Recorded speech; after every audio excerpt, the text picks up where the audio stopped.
បារាំងប្រគល់ដីខ្មែរឲ្យទៅយួនឆ្នាំ49ថ្ងៃ4ខែមិថុនា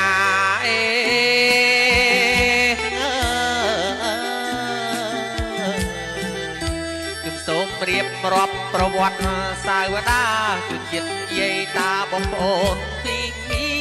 នហើយស្ដាប់ហើយពិចារណាសាជាថ្មី